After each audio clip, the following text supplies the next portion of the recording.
We interrupt this program to bring you an important Wayfair message. Wayfair's got style tips for every home. This is Nicole Byer, helping you make those rooms flyer. Today's style tip: when it comes to making a statement, treat bold patterns like neutrals. Go wild! Like an untamed animal print area rug under a rustic farmhouse table from Wayfair.com.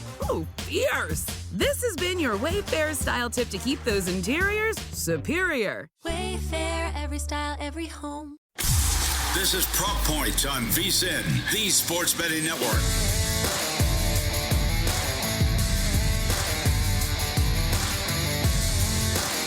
Welcome, everyone, to Prop Points. I'm Jeff Erickson here with Nick Whalen. We are with RotoWire.com. Thank you for joining us today.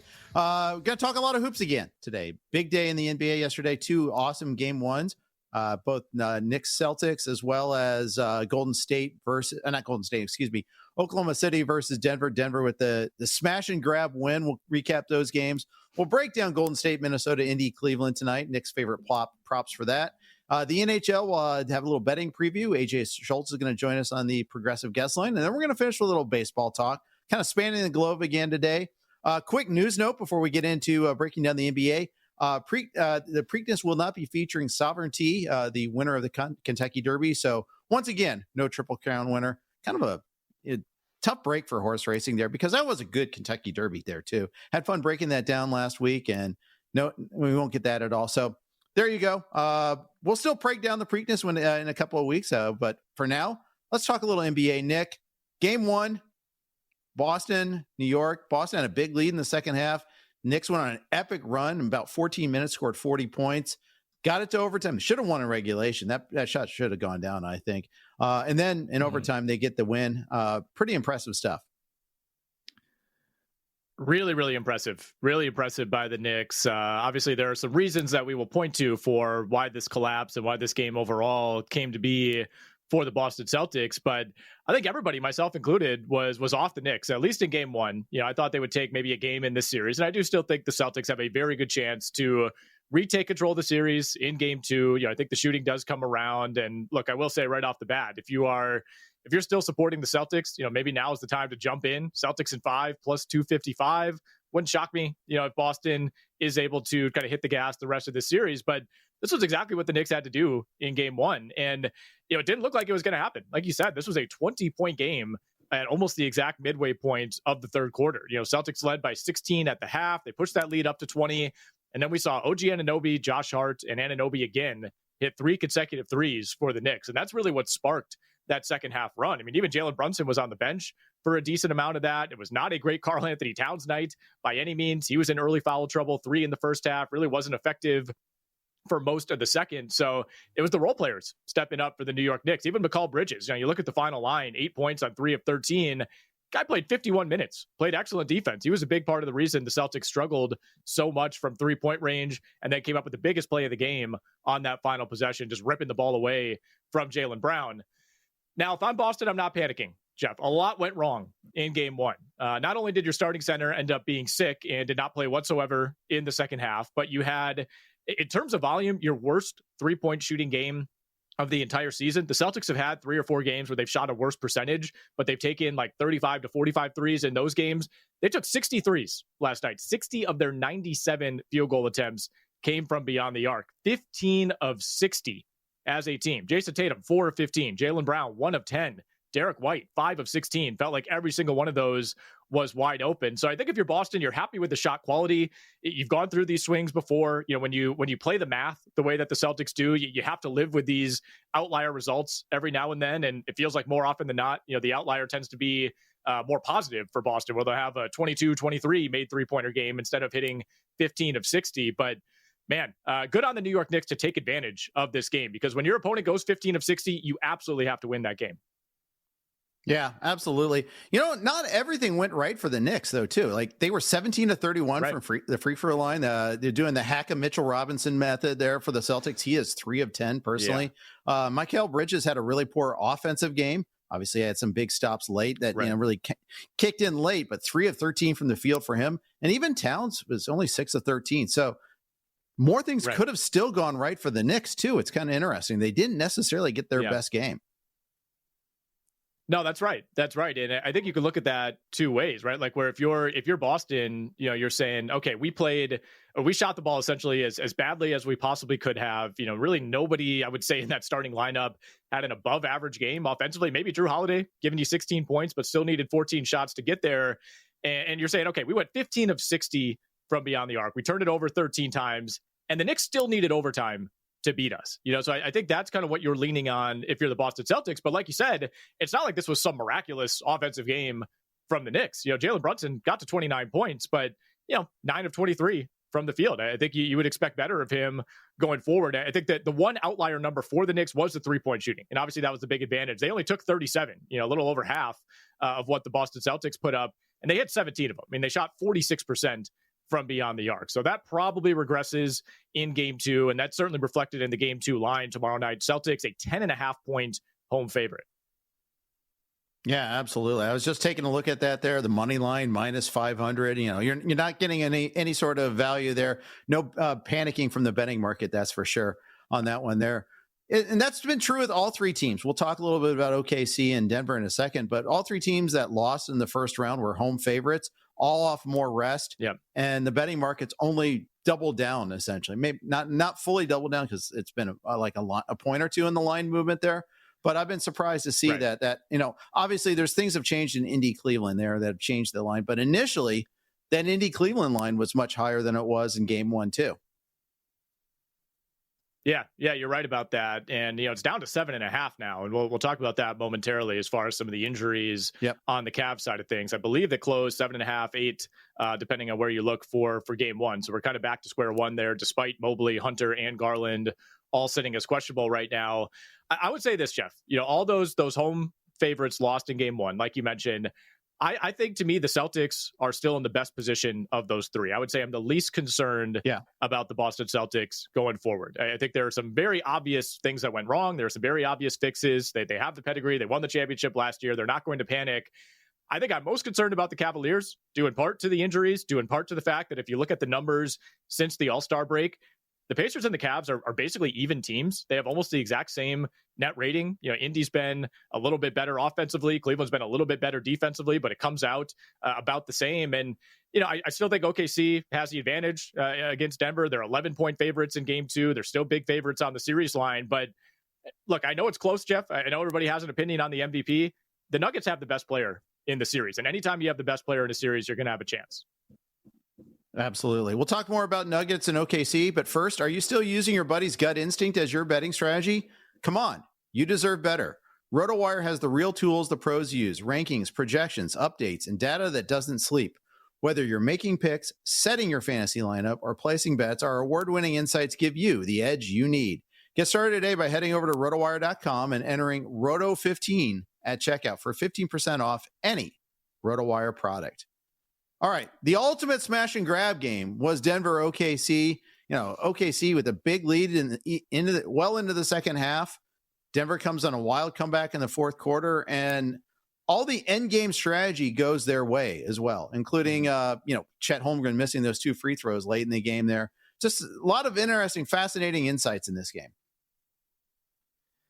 Yeah, this was one where, multiple times it felt like OKC was on the verge of blowing this game open. I think they ran the lead up to 14 or 15 at one point in the second quarter. And you always felt like it's like, man, they're just one more backbreaking 3 or one more, steal transition layup away from maybe ending this thing and taking advantage of this long rest and this big advantage that they have over Denver, which just played a game 7 on Saturday. But credit to the Nuggets for continuing to fight back, and credit to Nikola Jokic, man, first and foremost. I mean, the Thunder turned Nikola Jokic into a scorer, which is not what he wants to do. He is a reluctant scorer. Like anytime he has to score 40 points, you could just tell he's like, man, this is not what I want to do. I would rather just hand out 13, 14 assists. But Jokic kind of found out what they were doing defensively, continued to pound in the paint. Obviously, we talked a lot about the rebounding advantage in this series, at least on paper, for the Denver Nuggets. That was the number one thing, Jeff, that stuck out to me. Their advantage on the glass finished plus 20 in terms of total rebounds. They had 21 offensive rebounds as a team. It was the most total rebounds and the most offensive rebounds that the Nuggets have had in a single game this season. And OKC still ended up taking more shots in this game, despite the 21 offensive rebounds for Denver, partially because Denver got to the line a ton and partially because they turned it over 18 times, and 12 of those were direct steals for OKC. I mean, OKC had 23 points off of turnovers in this game compared to just 5 for Denver. So this is a tough one to evaluate because, I don't feel like Denver played all that well. Obviously, Jokic gave you an all-time performance. We love the over 22.5 assists plus rebounds. Almost got there on rebounds alone with 22. But, Murray was fine. Aaron Gordon, I thought, was really good. Obviously, he hit the game winner. Michael Porter Jr. was a disaster. Christian Brown, great rebounding game. Didn't really do a whole lot else. Russell Westbrook gave you some nice contributions off the bench. But I think you have to be concerned if you're OKC about Jalen Williams. That was the other big factor that we discussed yesterday. He needs to be an elite number 2 option alongside SGA. Not good results so far in game 1, Jeff. 5 of 20 from the field. Yeah, and as you mentioned, this is off of last year's subpar playoff performance as well. So, this is an ongoing concern now for OKC. A lot of things have gone right this year. This was a tough one. This is, and seeing this here, and the thing is, I think they have the toughest opponent of the 3 teams that lost. Also, I think you got a battle-tested Jokic. You got a team Murray. A healthy Murray right now. This is the thing that's kind of scary. Is there's 7 viable Western Conference teams. Denver's certainly one of them. Yeah.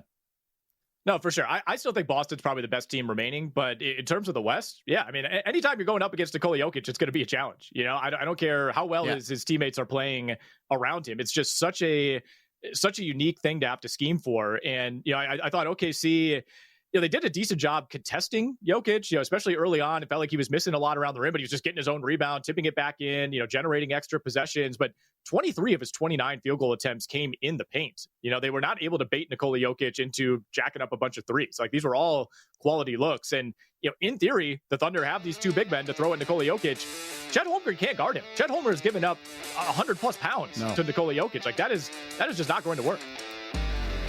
No, absolutely. And we talked about the fouling earlier. We could talk about that at length at some other point in time.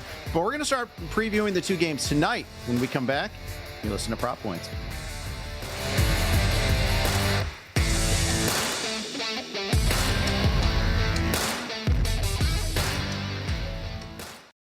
You just realized your business needed to hire someone yesterday. How can you find amazing candidates fast? Easy. Just use Indeed. Stop struggling to get your job post seen on other job sites. With Indeed sponsored jobs, your post jumps to the top of the page for your relevant candidates, so you can reach the people you want faster.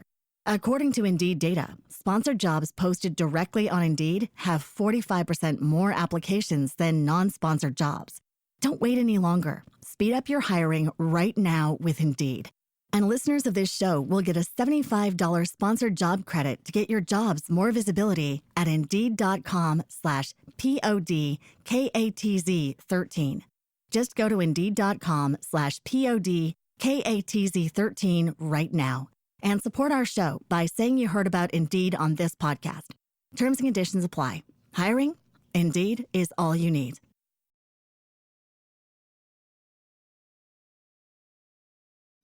You're watching Prop Points on VSiN, the Sports Betting Network.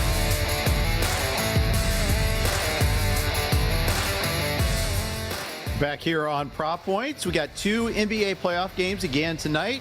We got the last of the game 1s, Golden State and Minnesota at Minnesota, and then we also have Indy at Cleveland for game 2. Let's start off with the last game 1, Golden State at Minnesota. This is a series that's going to be really fun. I think, really excited about this. Quick turnaround for the Warriors after winning on Sunday night in their game 7, obviously. Mm-hmm. The Warriors are a 6.5 point underdog at Minnesota, total of 210. What do you like in this game, Nick? Yeah, well, you mentioned the obvious first point, which is there is a huge rest advantage for Minnesota. Tough spot for Golden State. Just played a competitive game 7 on Sunday. We did just see Denver, however, walk into OKC in a similar spot and pull off a straight up win. So I'm not just tossing the Warriors aside. I've listened and read a lot about this series over the last couple of days, and there just seems to be this attitude of, all right, well, Minnesota will just automatically win game 1 because of this advantage. I don't know if we could just pencil that in. A couple of things to monitor in this game and in this series, Jeff. I think first and foremost, it's the Rudy Gobert factor. How much of Rudy Gobert do we see right away in the series? I think Chris Finch kind of saved that card for later in the series against the Lakers, unleashed him in game 5, and Gobert goes for 27, in 24. But prior to that, I think they had played into the Lakers' hand a little bit, and limiting Gobert to 23 to 26 minutes in most of those games. The advantage that Minnesota had in terms of size over the Lakers is the same that they will have in this series against Golden State. Now, the fact that we saw that Rudy Gobert performance in Game 5, the Warriors, I think, will be prepared for that. But there's a difference between knowing it's coming and being able to stop it. And I don't know who the Warriors throw out there, right? I mean, we've seen Draymond Green be able to body up bigger opponents. You think of the job that he did on Şengün in round 1, but this is kind of a different type of battle. Rudy Gobert is not somebody that you worry about going one-on-one. You don't have to really defend him back to the basket. It's more about crashing the offensive glass. It's more about finishing lobs. The Warriors don't really have the height to throw at Rudy Gobert. So, if you are somebody who believes that Rudy Gobert is going to be a big part of Game 1, I would maybe look into the rebounding prop. It's at 10.5 right now at DraftKings, minus 120 to the over, minus 110 to the under. I personally think Minnesota does try to press that button right away, make the Warriors be the team that has to adjust on short rest. Other notes as far as this series goes, Jimmy Butler has not played against the Minnesota Timberwolves this season. Didn't play in their one matchup early in the year when he was a member of the Heat. And then the way the schedule worked out after the trade, didn't see Minnesota again. So something to monitor there as far as the preparedness, for facing Jimmy Butler on the Minnesota side of things. Props that I like tonight, Jeff, going back to the well on Anthony Edwards with the rebounds. He had a great rebounding series in round 1 against the Lakers. Again, I think there will be similar advantages here for Minnesota, over 6.5 boards at minus 130. I think this could be a Naz Reid spot as well. We didn't see a ton of Naz Reid relative to the regular season in round 1, but I like the over 15.5 points plus boards for him. And I think this is a potential fade spot for Julius Randle, who is excellent in round 1 against the Lakers. I think whether or not he could carry that over maybe determines how this series goes for Minnesota, but I do think he sees a decent amount of Draymond Green. They actually used Jonathan Kuminga as the primary defender on Randle during the regular season. As we know, Kuminga on the fringes of the rotation right now, to put it nicely. And I think if Draymond does draw that assignment, that's going to be a tough one for Julius Randle. So I would look under on the 20.5 points for him. And if we're digging real deep here, Nickeil Alexander-Walker over 1.5 threes, plus 175. That is our sicko prop of the night, Jeff. Alexander Walker was not great offensively in that Lakers series, but I think he'll be out there a little bit more chasing around Steph Curry. Yeah, I'm always here for the Nick Whalen sicko prop of the night. That's always like it's right up there with to bet or not to bet as far as my favorite. Hey, we had Alex Caruso last night as our sicko prop. Yes, that was beautiful. He, MVP candidate Alex Caruso. This is an interesting series in terms of like the overall. This isn't like definitely this isn't 4, this isn't 5. This is a competitive series a little bit here. How do you see the series going? What's your favorite number of games does this go? What's your prediction here? Mm-hmm. So if you look at the market right now, Wolves in 7 would be considered the favorite outcome. That is plus 350 at DraftKings. Wolves in 5, 4-1. Warriors in 6, plus 475. Wolves in 6 at plus 550. To me, as far as how I think this series goes, factoring in value, I think Wolves in 6 is where I would lean. Again, that's plus 550 at the DraftKings Sportsbook. I think Minnesota has a very good chance to take the advantage, win Game 1. I don't think we can just cross off Golden State. I think they could take at least one at home. Again, going up against Steph Curry, it's somewhat Jokic-like in that it's just such a unique thing to have to prepare for. And, I think there will be a game where Steph gets loose. And again, even like we saw in the Houston series, even when Steph was not scoring, the way that he affects the game, the way he moves around, the way you have to completely worry about him at all times off the ball, I think that's really difficult to try to replicate, defensively for 4, 5, 6, 7 games over the course of a series. So I think Minnesota wins the series, but I think Golden State could take 2 games. So I would say Minnesota in 6. What am I saying? Minnesota in 6 at plus 550. All right, very good.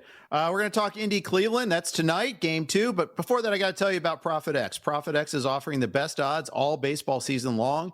ProfitX is a peer-to-peer sports exchange available in 40-plus states, the first of its kind in the U.S. You will be able to make your sports picks against other groups of fans rather than against sportsbooks. Exchanges guarantee you the best odds on average by 10 to 20%. You can even request your own odds. Download ProfitX today with code VSIN and earn up to $200 in profit cash over your first month.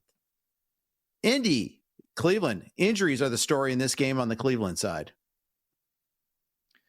Yes, they are. Yes, they are, Jeff. This number was at 9.5 at one point yesterday. We are now down to 7.5 in favor of the Cavaliers at the DK Sportsbook. Might still be some 8s out there in the market, but not only Darius Garland, who I have no idea if he will play in game 2. If he does, I think there's a good chance that he's not going to be at 100%. But Evan Mobley, also questionable, picked up an ankle injury in game 1. DeAndre Hunter dislocated his thumb in game 1. He is also questionable. I would expect Mobley and Hunter to play. Hunter specifically, you would wonder if he's going to be compromised as a shooter, right? Dealing with that on his shooting hand. But those are the big factors right now. I would like to wait until I at least have some clarity there before taking a side here. But one thing I will mention, Jeff, it still feels like, Cleveland is the team that everybody would back to win the series. These teams are pretty much even in terms of net rating after the All-Star break. Indy has defended Cleveland really well this season. Both these teams match up pretty closely in terms of their offensive and defensive ratings. And if you're telling me that Darius Garland is going to be compromised in this series, I think that really evens things out. I think it does. And I would look at the under 17.5 points tonight for Darius Garland based on the possibility that he's hampered, that he's limited, that he maybe leaves the game if he does tweak that. So I would not be surprised if we see another really competitive game. Now, like we talked about yesterday, Cleveland, like Boston, had its worst three-point shooting game of the season in game 1. It was the first time all year, Jeff, that the Cleveland Cavaliers did not hit at least 10 threes in a game. They're the only team in the NBA that had not done that to date. So good chance that comes around. Obviously, Donovan Mitchell was a disaster shooting the ball from 3. He was great in other regards. But what makes this Pacers team so difficult to defend is there are no offensive liabilities on the court. Really no defensive liabilities either, for that matter. Everybody's a two-way guy. You have to worry about everybody. You can't just throw your worst defender on somebody and say, all right, we don't have to worry about him. You got to guard everybody for this team. And I think that's going to continue to be a challenge for the Cavaliers.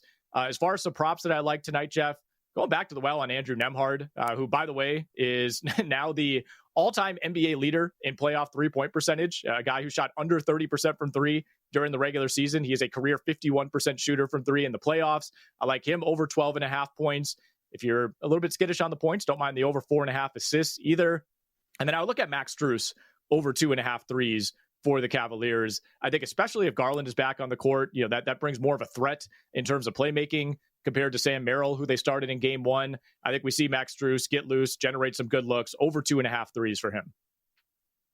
All right, very good. A couple of things of note here. I was listening a little bit of talking NBA, Sirius XM NBA radio, and one of the analysts on was talking about Darius Garland. They're saying if this is the regular season, this would be the type of injury they just rest him for 3 weeks. Yeah. They'd sit him for 3 weeks, let that thing heal completely. Because how do you heal a toe? I mean, you stay off of it. It's really hard to rehab a toe injury. Really hard to bring it back. So I'd be surprised if he isn't limited tonight if he does play, even at all. It's a really delicate spot, and I agree. I think he's a huge aspect to this team here. Really massive aspect to that there. I don't think the Pacers are as efficient from 3 in this game, although they've had games like this before. I just think it's also interesting how the narrative changed so much. This used to be a horrific defensive team, and now it's just merely average defensively. It's still not a good defensive team by any stretch, but you're no longer looking at like totals in the 250, like at 250 anymore with this team. No, you're not. And, again, I do think a healthy Garland really changes things. You just have to worry about him so much more. He's such a more dynamic player than Sam Merrill. But no, you're right. I mean, the Pacers figured something out midseason defensively. And obviously that showed through in game 1. I know before we had to break and we talked some hockey with AJ Scholz, we did want to hit on the updated NBA title odds, Jeff. I will say right now, gun to my head, if I had to bet on a team at value to win the title, Boston at plus 210, that would still be my play, even after losing game 1. Would consider maybe a little sprinkle on the Minnesota Timberwolves at 11-1. All right, and Pacers still sitting at 35-1. They're still getting disowned there a little bit. All right, AJ Scholz on the Progressive Guest Line coming up next on Prop Points.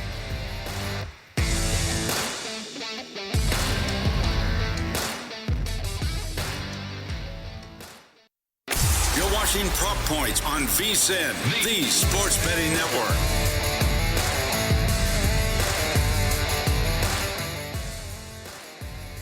Welcome back into Prop Points here on VSiN, the sports betting network. Nick Whalen, Jeff Erickson here with you. Time to talk some NHL. We got the playoffs, second round underway. Had game one between the Panthers and the Leafs last night. Help us break it all down. Give us some best bets for tonight's slate. One of our favorite guests, our assistant hockey editor over at RotoWire, AJ Scholz, joining us on the Progressive Guest Line. You can check him out on Twitter at AJ Scholz24. AJ, let's start with what we saw last night. Leafs take game one at home, 5-4. Looking at the series odds over at DraftKings, Leafs are favored to win the series, minus 125, but Panthers still hanging around, plus 105. Knowing what we know now through one game, is there a series bet that you would make here? Are you jumping off of the Panthers? Would you still look at them to maybe win this series in 6 at 4-1, 7 at 4-1, or are you on the Leafs? Well, I got to stick with the Panthers until they tell you otherwise. They're the defending champs for a reason. They've been in the finals the last 2 years. Toronto is obviously, excited. They finally made it out of a first round series. But this series does have to go back to Florida for 3 of the remaining 6 games. Panthers have been pretty good at home, and they dispatched the Lightning very quickly. I admittedly surprised at how quickly their last series went. So for me, Florida in 6 sounds like a good odds. I like that you can get plus value just taking them straight up on the series. So I'm still on Florida until they drop a game at home. Sergei Bobrovsky, and he kind of is like the key to this series. I feel like he's got that cup experience. He's a keeper that can run hot or cold. Well, how would you judge the quality of those goals against him last night? 5 goals. You look at the save percentage, 833, not great at all. We know he can run really hot. He can run really cold. How did you view his performance last night? I mean, kind of on par with what we've seen, actually. When you look at the save percentages over the last couple of games, 3 of the last 4 have been sub 900. And in fact, the one that wasn't was 900 even. So even though he's picking up wins, he's been bailed out by his offense in a couple of these games. So they will need better goaltending. It's not that Tampa wasn't, but this is that much more of a star-studded lineup that you have in Florida with Austin Matthews, Willie Nylander, John Tavares. Bobrovsky has to be better for them to win this series, and he's certainly capable of it. But the last several games have not been proof of that. All right, AJ, let's dive in on tonight's slate. We got 2 games coming our way, Hurricanes Caps and Oilers Golden Knights. That one in the late window. Hurricanes, biggest favorite right now to win their series outright at DraftKings. That's even with the Leafs taking game 1. They're minus 180 on the series line, minus 1.5 on the puck line tonight, minus 142 on the money line. How do you think this game plays out? What do you like in the prop market? I'm nervous about this one at minus 142. I honestly was expecting this line, Carolina at best, to be minus 120. I mean, they're on the road. This isn't a home favorite push here. So the Capitals, really could make this a series. They can make it a game tonight. Again, they're at home. What I actually like more on the lines for tonight is the total. It's sitting at 5.5, which is on the low end for NHL games. But these are the 2 best teams defensively in the postseason.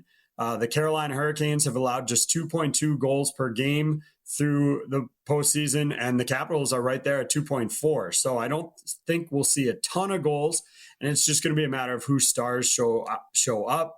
For me, in terms of props, that's Sebastian Aho tonight. I know I just said there won't be a ton of goals in this one, and I do believe that, but you can get him at a really nice plus 270 to get over 1.5.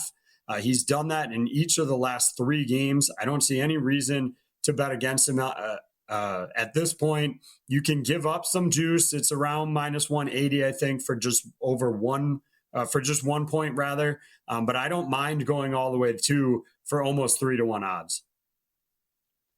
It's interesting, this Caps team. I mean, 111 points in the regular season. They got through the first round of the playoffs pretty comfortably against Montreal. 1 loss, 1 overtime win, but the last 2 games, they had 3-goal margins. Why are there no believers in this Caps team?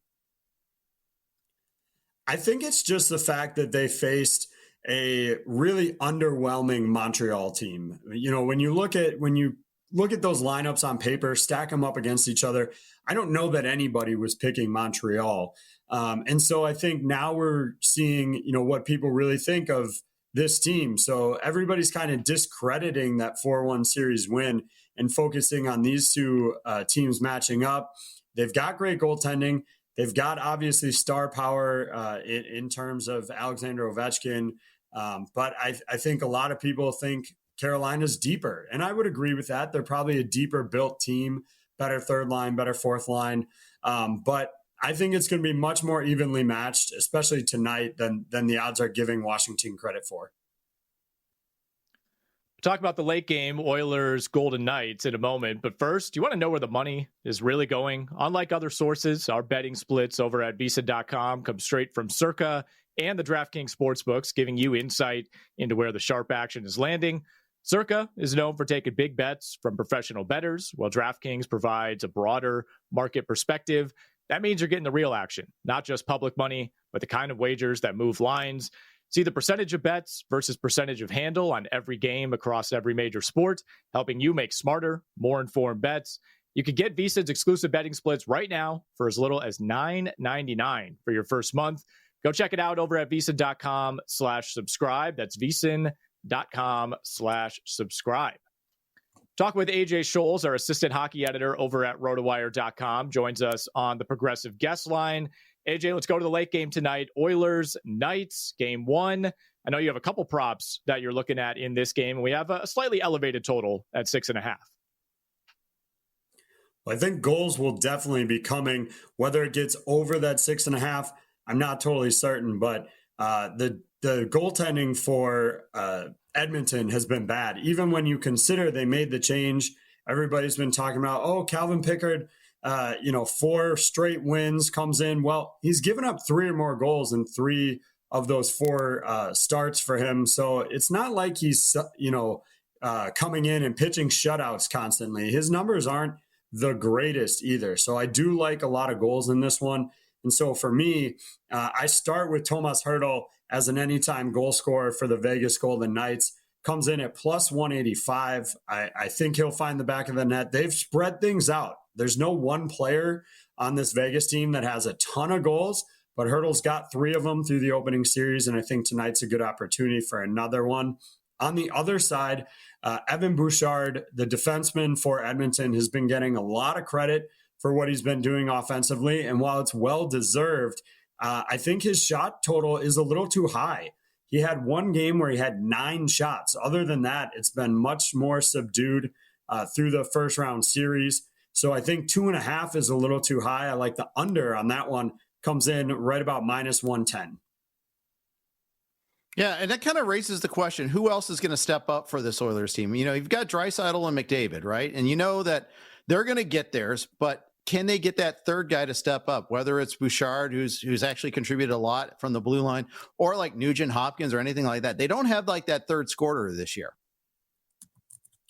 Yeah, normally you would peg, Ryan Nugent Hopkins to be that guy, depending on what his assignment is. The hard part, I think, for him is sometimes he gets to move to the wing and play with Connor McDavid, but sometimes they want Draisaitl in that spot, and that means Nugent Hopkins is playing the second line center role, and so you're getting a significantly downgrade of course, it's McDavid, right? But you're getting a downgrade in supporting cast in Evander Kane, who missed a ton of the season, and Zach Hyman on the other side. So I do think Nugent Hopkins would be my favorite among the other players, plus 340 as an anytime goal scorer tonight. But I agree with you, Jeff. I'm not sure where they're going to get that alternate scoring outside of those top 2. All right, AJ, we'll end on this. Do you have any series props, series leans as far as this Oilers Knights series goes? I will tell you on the series line, it's pretty close right now. Oilers minus 115, Knights minus 105. What would be your lean? I think I'd look to the series total games in this one. I just don't see how we're getting outside of 7 games. It just looks too close. So I like that at plus 200, maybe 6 games, which also comes in at 2-1 there. But for me, on the series props, I would look at total games for that one and go with 7. Okay, there we have it. Knights, by the way, minus 135 on the money line tonight for game one. If you like the Oilers, you can grab them at plus 114 over at the DK Sportsbook. AJ, awesome stuff, man. Looking forward to checking in with you as the NHL playoffs roll along. You can check out all of AJ's excellent work over at RotoWire.com. You can find him on the RotoWire Puckcast with the Stats Man, Paul Bruno. And, of course, you can find him on Twitter at AJ Scholz24. Talking some Major League Baseball best bets for the Tuesday slate coming your way next here on Prop Points.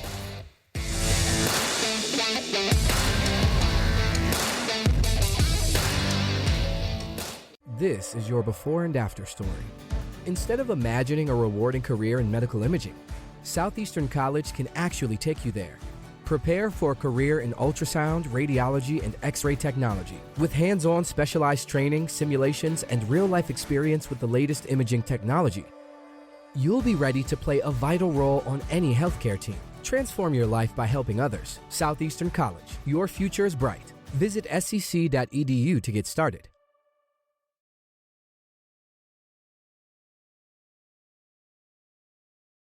You're watching Prop Points on VSiN, the Sports Betting Network.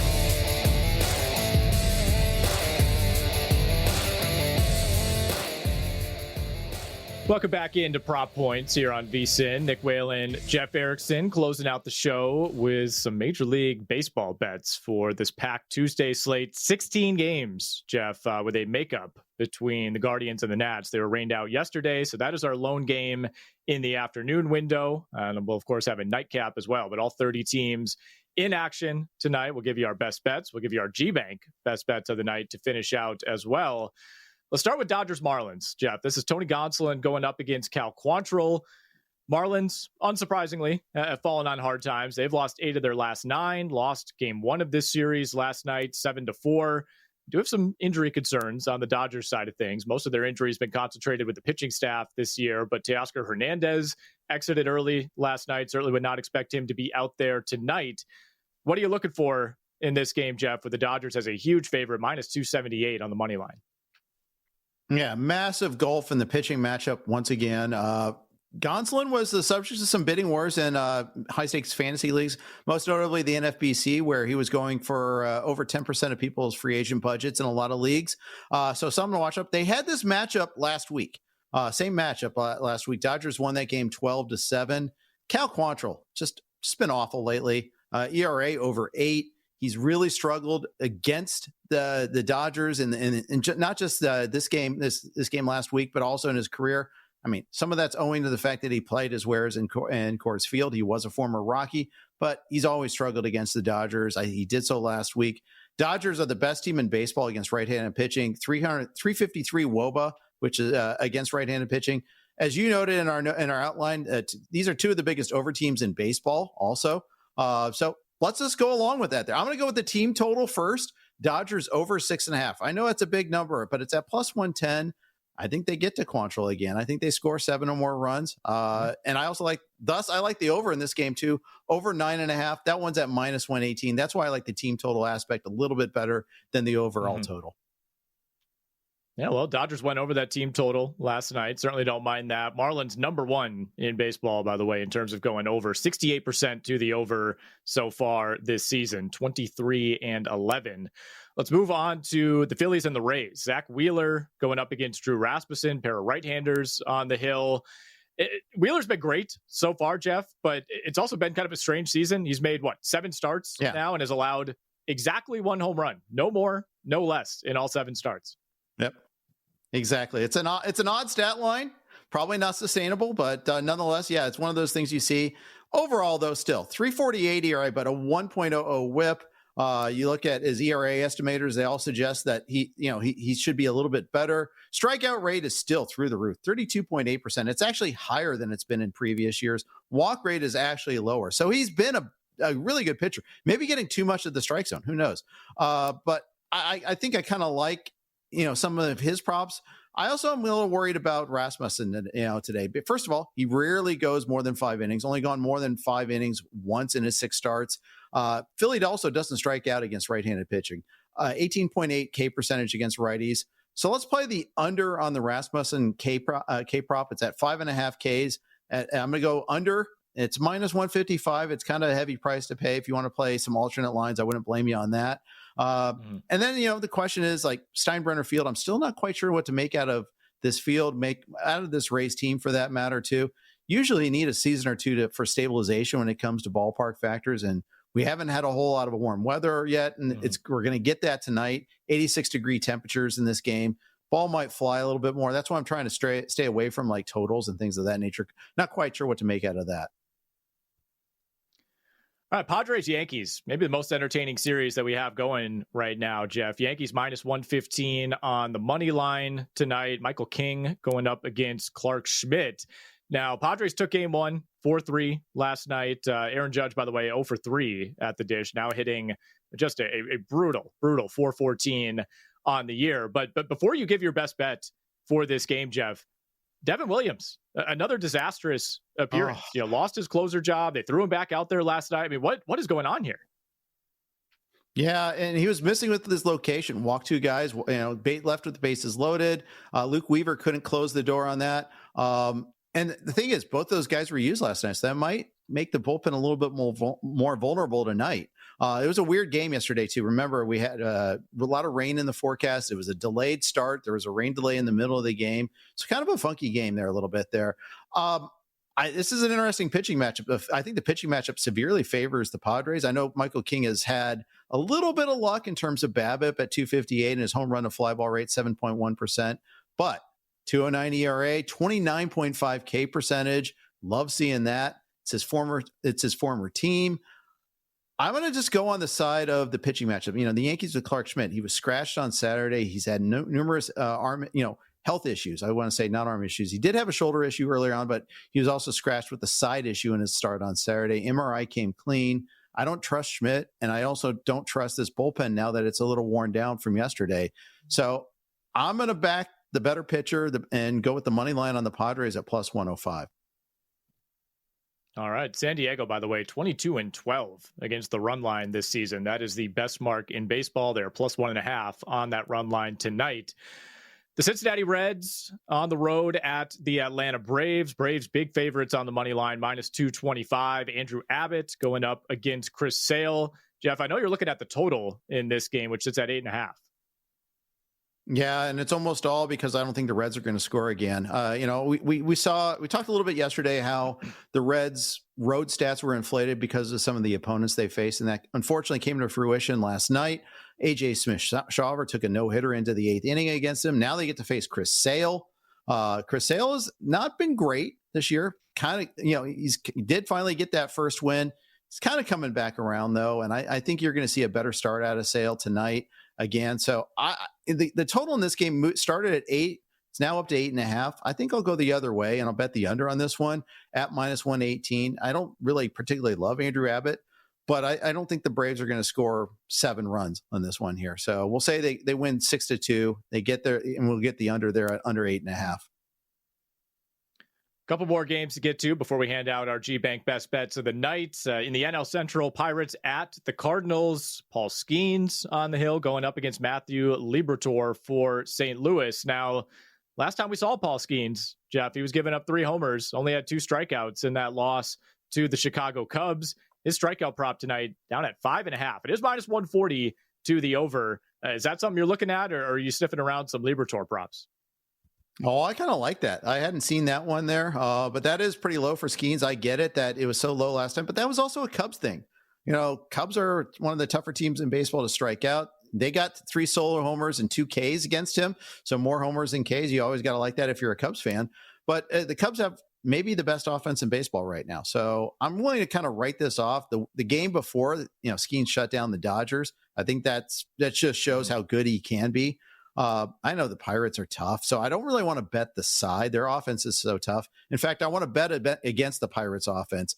They have a 25.3% K percentage against lefties, 279 WOBA against lefties. So I'm going to go on the side of Cardinals starting pitcher Matthew Liberatore, left-handed starter, go over 5.5 Ks at plus 130.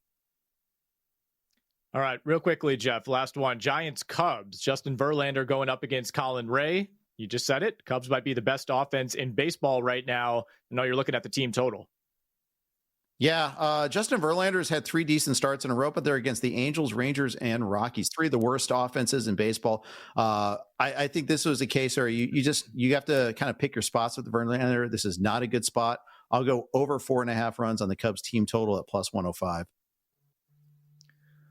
All right, we got some G-Bank best bets coming your way. They are brought to you, believe it or not, by G-Bank. You can get the G-Bank Visa Signature Card today. Most credit cards treat sportsbook and gaming transactions as cash advances. That is even when you put your own money on the card. But G-Bank treats gaming transactions as purchases. So you're saving up to 3 to 5% on cash advance fees, on gaming transactions right there. Also, with G-Bank, you're earning 1% cashback rewards on all eligible sportsbook and gaming transactions. Plus, you're getting 2% cashback rewards on all eligible purchases. You can apply now over at vsin.com/gbank. That's vsin.com/gbank. Jeff Erickson, your G-Bank best bet of the night. Where are we going? We're going to go with the Matthew Liberatore K-prop there. Not K-pop, but K-prop. Over 5.5 Ks at plus 130. All right, I'm going back to the NBA. Anthony Edwards to lead the game in scoring. Game 1 tonight against the Warriors. You can get that plus 130 over at FanDuel. Only led the Wolves in scoring once in 5 games in round 1. I think that comes back around tonight. We see a big statement game 1 from Anthony Edwards. If you disagree with me, by the way, don't mind looking at Steph Curry at plus 175. Wolves have some defenders to throw at him, but I think it'll be a relief for Steph Curry to not be chased around by Amen Thompson. But we like Anthony Edwards to lead this game in scoring, plus 130. That's going to do it for the Tuesday edition of Prop Points. Make sure you stick around. Make it rain with Adam Shine coming up next. He's got Beast and Zach Cohen on, giving his best bets in the NBA tonight. Stay tuned.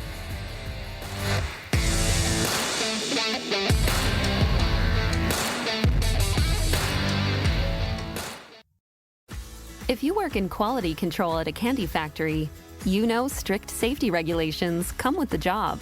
It's why you partner with Grainger.